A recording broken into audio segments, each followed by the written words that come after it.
dears, today we are going to be talking about autism and relationships. Not so much dating relationships, though it's important to acknowledge that we can and do have those. We also have these things called sexualities, and yes, we can marry and have children, so please give us proper sex ed. But now that we've got that covered, let's talk about friendship relationships, because arguably not only are they more important than romantic relationships, but also most romantic relationships are just friendships with some added stuff. So it's good to get the basics down first, you know? Yes. So, autistic people, we can have friends. I know that this is all very shocking information for you. That's a joke. I hope that it's not at this point. Please, if you've learned anything from any of my videos, I hope that you've learned that autistic people are just full humans. I hope that you know that by now. Now, in my experience, there are 4 main struggles autistic and neurodivergent people tend to have in relationships. Though, as I also mention frequently, they're not really struggles when you're friends with neurodivergent people. So, just gonna put that one out there. The first of the 4 is friendship degradation. You know how when you haven't talked to somebody for a few years, you no longer feel super close to them or like you're best friends because, well, you haven't spoken in a long time? Well, we don't quite get that. And we also have no idea what constitutes a friend. Is that person I met on the bus yesterday my friend?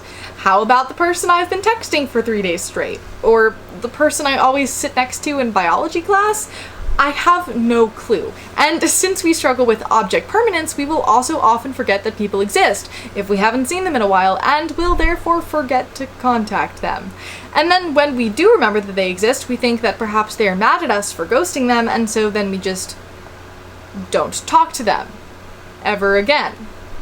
For neurodivergent people, it is generally accepted that we will forget about each other for a few weeks, remember that the other one exists, talk nonstop for a few days, and then the cycle will continue. The second is communication errors. Now, we've talked before about how essentially neurotypical social skills and neurodivergent social skills aren't right or wrong, they're just different languages. And things don't always come out nicely in translation. So sometimes autistic people will say things and they come out very mean, and this is not the goal. Words are just hard, also tone. And we also often miss critical cues or underlying meanings in things. And then when somebody is mad, we don't always notice it, and it's just a whole hot mess. So please just be direct and honest with us. We beg of you. Next, we have coming on too strong.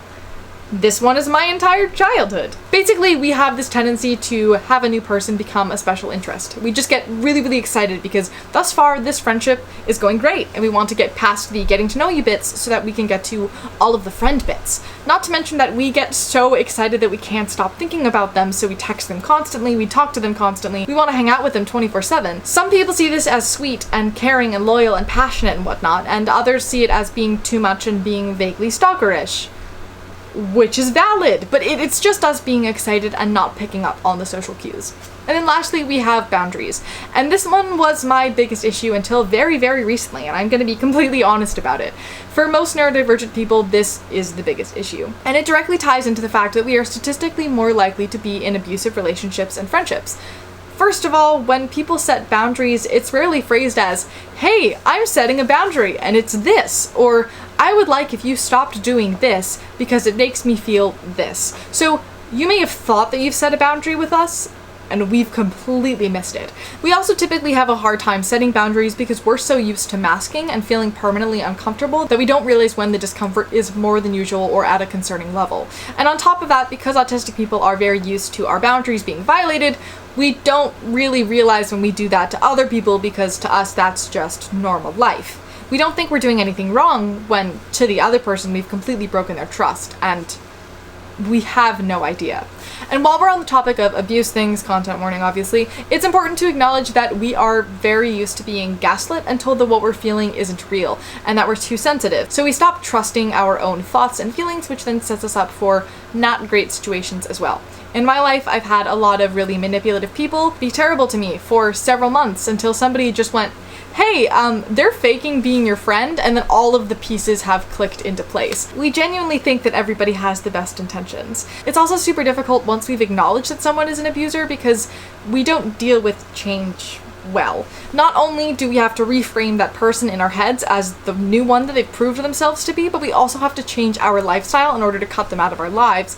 And that is very, very difficult, which is why we may cope with breakups very badly, because the combo of not liking change and not understanding boundaries and missing critical social cues can make for some not cute behaviors. Let's just be honest about it, okay? It happens. But it's important to remember that half of the solution is knowing that there is a problem. And fundamentally, a lot of these things aren't actually problems. When you're in a relationship or a friendship with a fellow neurodivergent person, or a very accepting neurotypical person who understands our communication style, though I might just throw in that in my experience, every single very accepting neurotypical person who understands our communication style is secretly neurodivergent and they have no idea.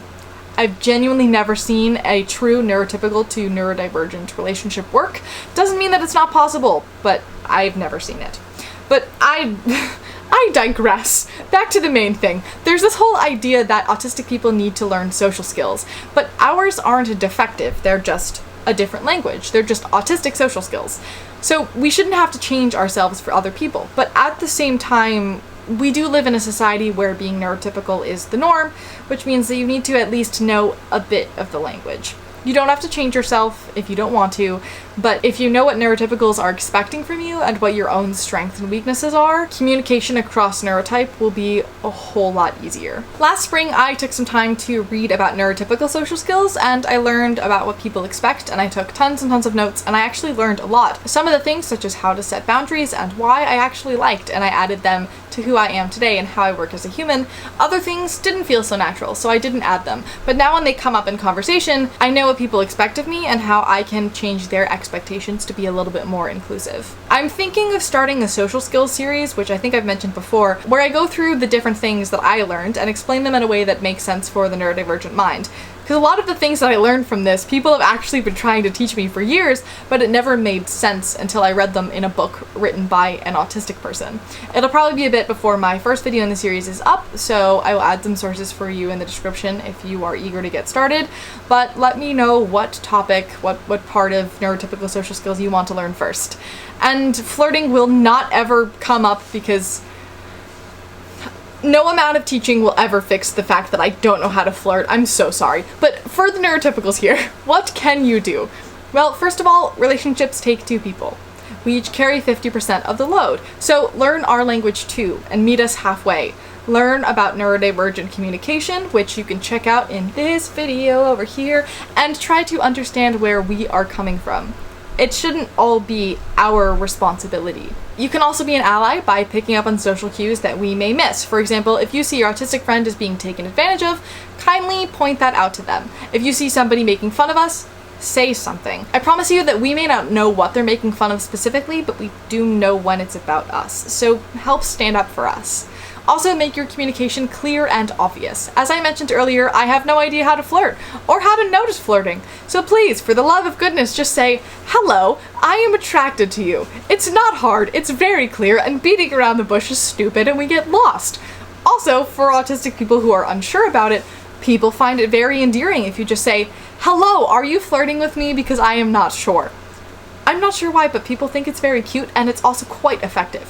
Now look.